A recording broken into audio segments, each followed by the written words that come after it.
आज हम लोग आपकी कक्षा 10 में पाठ है ईर्ष्या तू न गई मेरे मन से। ये एक मनोवैज्ञानिक निबंध है, या आप यूँ कह लीजिए कि ये एक निबंध है और इसके लेखक हैं रामधारी सिंह दिनकर। आज हम लोग इस पाठ के इस गद्यांश पर आधारित, जो कि आपको सामने दिख रहा है, इस गद्यांश पर आधारित आपकी बोर्ड की परीक्षा में पूछे जाने वाले संभावित प्रश्नों को हल करना सीखेंगे। तो चलिए हम लोग क्रमशः एक एक प्रश्न पढ़ते हैं और हल करना सीखते हैं। यहाँ पर एक चीज़ थोड़ा सा और समझ लीजिए। देखिए, आपके पेपर में गद्यांश के नीचे इसी तरह से केवल 3 प्रश्न रहेंगे। एक प्रश्न 2 नंबर का रहेगा और इस तरह से गद्यांश पर आधारित प्रश्न 6 नंबर के होंगे। यहाँ पर एक चीज़ जान लेना और भी ज़रूरी है कि ये वाला प्रश्न और ये वाला प्रश्न दोनों निश्चित रहता है, इसको आना ही आना है। ठीक है।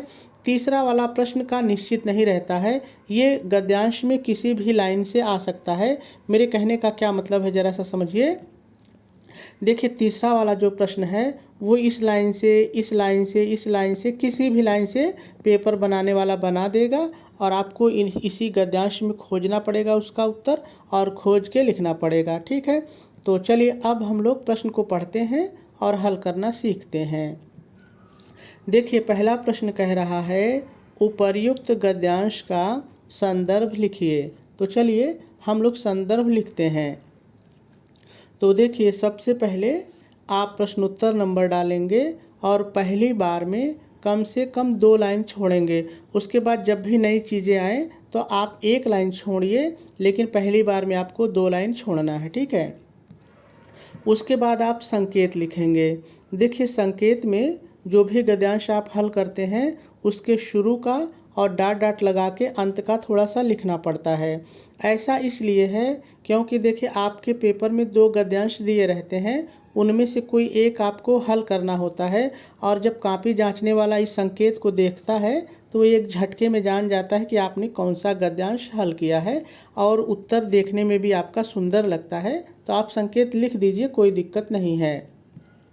संकेत लिखने के बाद आप प्रश्न का नंबर डालेंगे। देखिए, ये मुख्य नंबर है और ये उप नंबर है जो कि गद्यांश के नीचे दिया रहेगा। उप नंबर डालने के बाद आप हेडिंग डालेंगे संदर्भ। ठीक है। जैसा प्रश्न कहेगा वही चीज़ें आपको लिखनी है। प्रश्न ने संदर्भ कहा था तो आप हेडिंग डालेंगे संदर्भ और डैश डाल करके लिखेंगे प्रस्तुत गद्यांश हमारी पाठ्य पुस्तक हिंदी के गद्य खंड में संकलित ईर्ष्या तू न गई मेरे मन से नामक निबंध से अवतरित है। देखिए, यहाँ पर आप 3 चीज़ें लिख सकते हैं। तीनों चीज़ें जान लीजिए, लिखने के लिए आप चाहे जो लिखिए।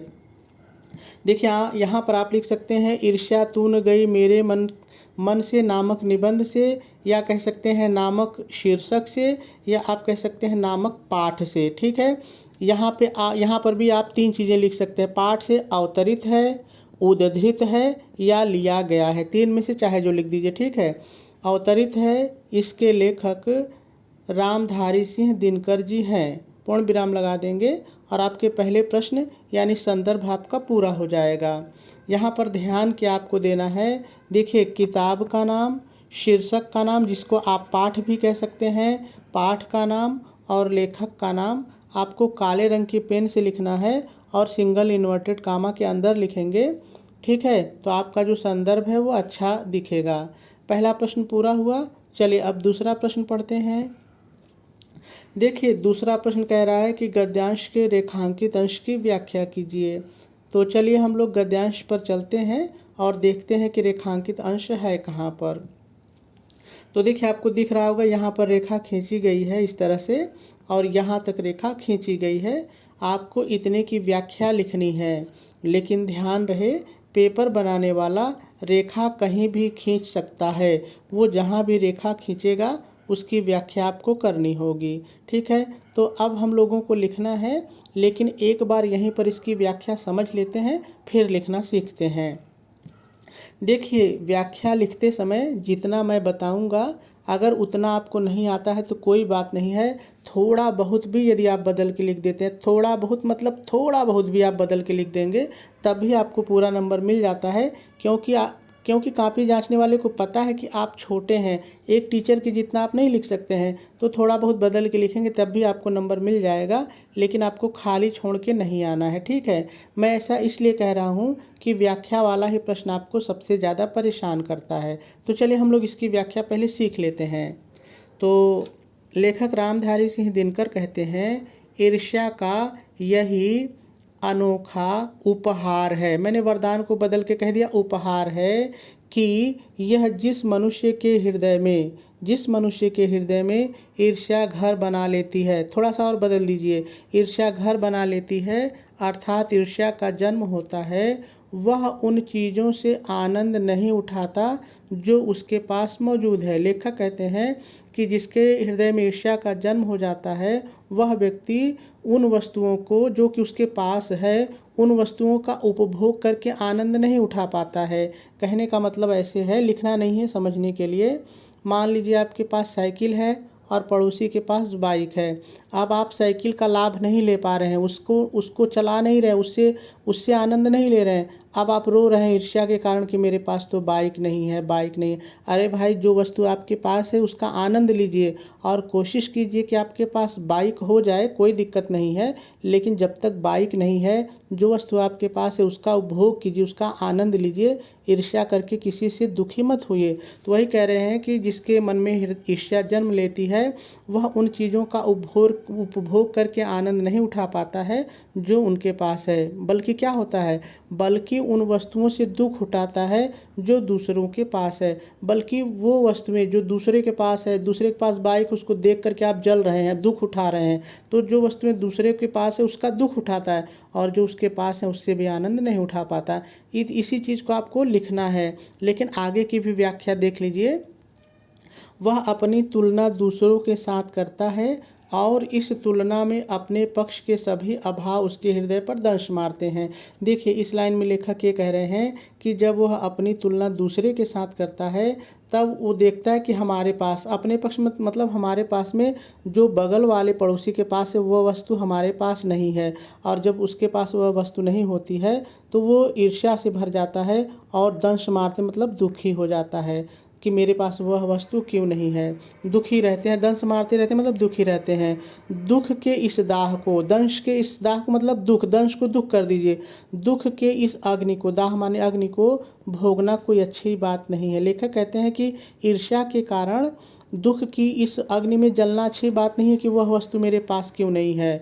मगर जो ईर्ष्यालु मनुष्य है वो करे भी तो क्या करे, उसकी आदत है, उसकी प्रवृत्ति है, वह लाचार होकर के उसे यह वेदना भोगनी ही पड़ती है कि जो वस्तु उसके पास है उसका आनंद नहीं उठा पाता है और जो वस्तु उसके पास नहीं है, दूसरे के पास है, उसको देख करके दुखी होता है। इन्हीं चीज़ों का आपको सजा करके संवार के लिखना है, चाहे जैसे लिख डालिए। तो चलिए मैंने कैसे लिखा है वो देख लेते हैं।